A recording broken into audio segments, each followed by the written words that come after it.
वर्मा जी नमस्कार। नमस्कार जी। वर्मा जी, आप आम जनशक्ति पार्टी से जनकपुरी विधानसभा प्रत्याशी हैं, तो मैं चाहूंगा कि आप अपना थोड़ा सा परिचय दीजिए। सर, मैं आम जनशक्ति पार्टी से जनकपुरी से विधायक के प्रत्याशी के रूप में हूँ और मैं पिछले 45 सालों से उत्तम नगर जे ब्लॉक में रहता हूँ, जो कि जनकपुरी विधानसभा के अंदर आता है। मैंने MBA फाइनेंस किया हुआ है और 36 साल तक केंद्र सरकार के इंटेलिजेंस डिपार्टमेंट से असिस्टेंट डायरेक्टर के पद से मैं रिटायर हुआ हूँ।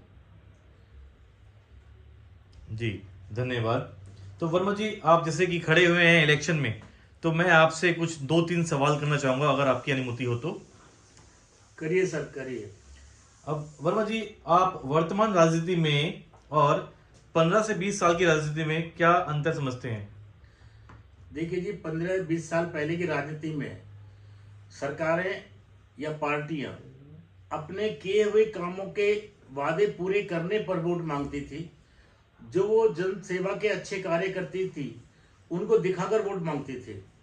परंतु अब वर्तमान में बजाय कामों के प्रलोभन के बेस पर महिलाओं को 2100, कोई 2500, कोई 2700 फ्री बस सेवाएं, फ्री बिजली, फ्री पानी के प्रलोभन देकर एक जनता का बहुमूल्य वोट को एक इंड्यूसमेंट करके, जिसे कि लीगल भाषा में चीटिंग कहा जाता है, उसके बहुमूल्य वोट को खरीदा जाता है सिर्फ प्रलोभन के बेस पर, जो एक गलत है। जी वर्मा जी, दूसरा क्वेश्चन पूछूंगा मैं आपसे।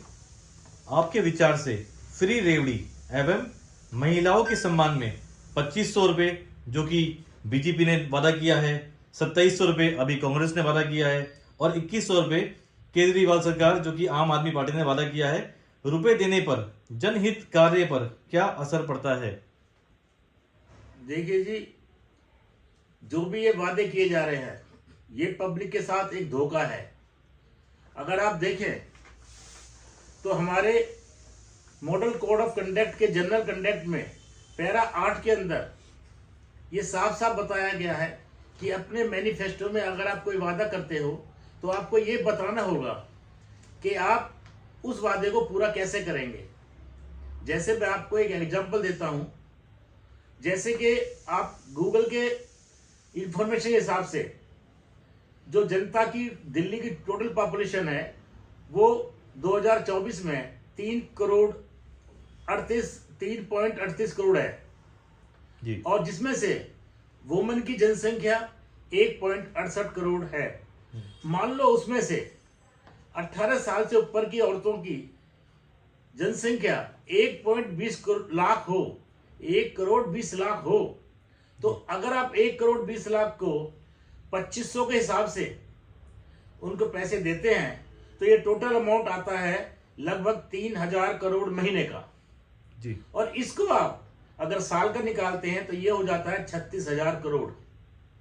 बिल्कुल। अब दिल्ली का टोटल जो बजट है as per the information in the Google, total है बजट सालाना का 71,000 करोड़ का है, जिसमें से अगर 36,000 करोड़ को इस फ्री बीज में या प्रलोभन में बांट दिया जाएगा तो बचेगा 35,000 करोड़ रुपए।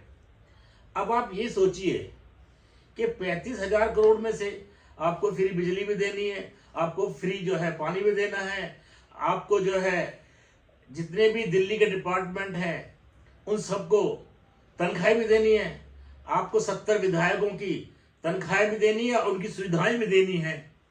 अब आप ये सोचिए कि इसमें से आप खुद सोचिए कि कैसे दिल्ली गवर्नमेंट अपने वादों को पूरा करेगी, कैसे सड़कें बनाएगी, कैसे नालियां साफ करवाएगी, कैसे सीवर साफ कराएगी और कैसे प्रगति होगी दिल्ली की। जैसा दिल्ली का हाल हो रहा है, अगर ऐसा ही रहा तो जो पिछले साल बारिश के अंदर राजेंद्र नगर में 3 IAS बच्चे ने डूबकर अपनी जान दे दी, वो क्यों हुआ? वो इसलिए हुआ कि शिविर रुके हुए थे, जाम थे, पानी की निकासी नहीं थी और वो बच्चे अपनी जान नहीं बचा पाए। ये नहीं है कि बच्चे बूढ़े थे, बच्चे 25 साल के जवान थे, वो भाग सकते थे, निकल सकते थे, कूद सकते थे, मगर उनको इतना ही मौका नहीं मिला। क्यों? सरकार ने कोई काम नहीं किया, ना नालियां बनवाई, ना उसके शिविर साफ किए। वो भी किसी के लाल थे, किसी माँ के बेटे थे। अगर ये सारी सुविधाएं आप फ्री में बांट देंगे तो पब्लिक के साथ यही होगा। और आने वाले समय में अब तो 3 IAS बच्चे, हो सकता है कितने हादसे होंगे।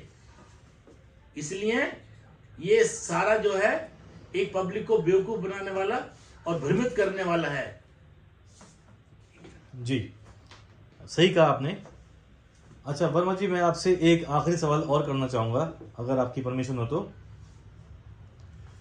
वर्मा जी, फ्री बिजली एवं पानी पर आप क्या कहना चाहते हैं? देखिए जी, फ्री बिजली कोई फ्री बिजली नहीं है। ये सिर्फ इस पर 10 तरह के टैक्स लगा रखे हैं बिजली के ऊपर। अगर आप बिल चेक करेंगे, जब आप पेमेंट करते हैं तो के की पेमेंट करते हैं, के ए से लेके और ABCDEFGHIJ, ये सारे टैक्स हैं, किसी किस्म के भी टैक्स हैं। तो इतने टैक्स लगा रखे हैं।